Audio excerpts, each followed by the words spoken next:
আমি ছোট থেকে গাছ বসাতে খুব ভালোবাসি।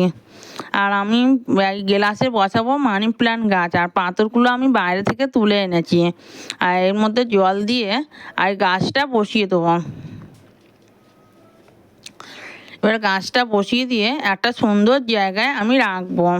চলো তোমাদের দেখাই কোথায় রাখবো। আমি এখানটা রেখে দেবো, এখানটায় সাজিয়ে রাখলাম এখানটা। হ্যালো বন্ধুরা, সবাই কেমন আছো? আশা করি ভালো আছো, সুস্থ আছো। আমিও ভালো আছি। আজকে তোমাদের জন্য একটা নতুন ভিডিও নিয়ে চলে এলাম। আশা করি পুরো ভিডিওটা শেষ পর্যন্ত দেখতে থাকবা। যদি আমি ভোর 5টার সময় উঠে আমি দাঁত ফাঁত মেজে, এইদিকে তো বাসি জামা আমার নাইটি ছাড়া হয়ে গেছে। তারপর ব্রাশ করছি, ব্রাশ করে মুখ ধুয়ে এবারে আমি চাটা করব।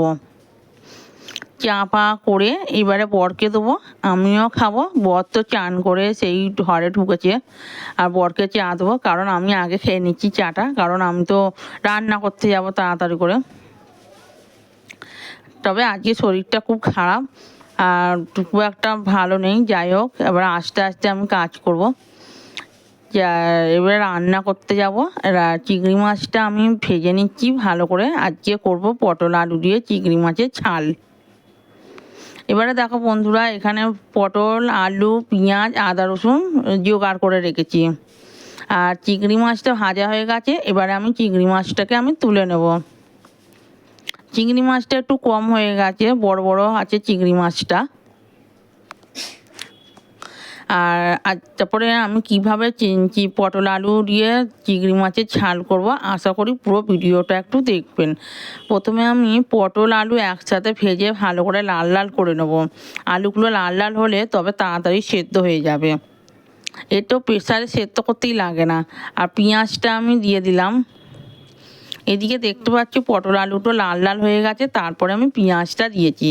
এবারে দেবো আদা রসুন একসাথে দিয়ে দিলাম, ভালো করে একটু নেড়ে নেবো। নেড়ে নিয়ে এবারে মশলা দেবো। মশলা বলতে হলুদ গুঁড়ো, লঙ্কা গুঁড়ো, জিরে গুঁড়ো আর নুন দিয়ে ভালো করে আমি কষে দিয়ে অল্প জল দেবো। অল্প জল দিয়ে একটু নেড়ে চেড়ে ভালো করে নাড়বো, নেড়ে তারপরে বেশি করে জল দেবো।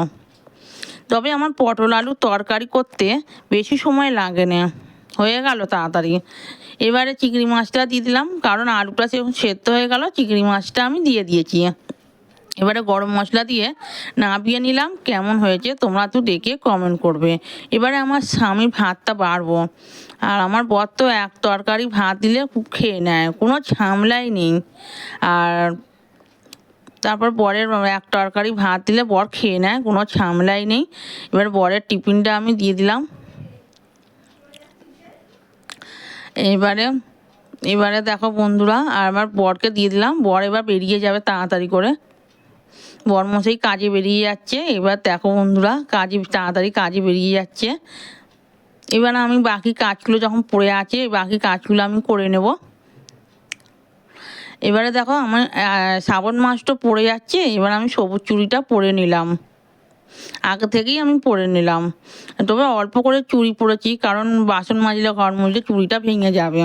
তারপর চুড়িটা পরে এবার সাজ করছি একটুখানি। কাজও হয়ে গেছে, এইদিকে পাউডার মাখছি। আমি তো সাজও খুব ভালোবাসি। একটু হালকাভাবে পাউডার মেখে নিলাম, মেখে নিয়ে একটু হালকাভাবে একটু লিপস্টিকও লাগাবো।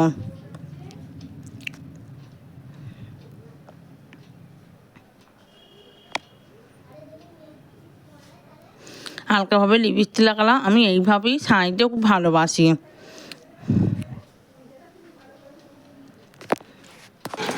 ভিডিওটা আমি এখান থেকে শেষ করছি বন্ধুরা। সবাই ভালো থাকবেন, সুস্থ থাকবেন, সকলকে টাটা।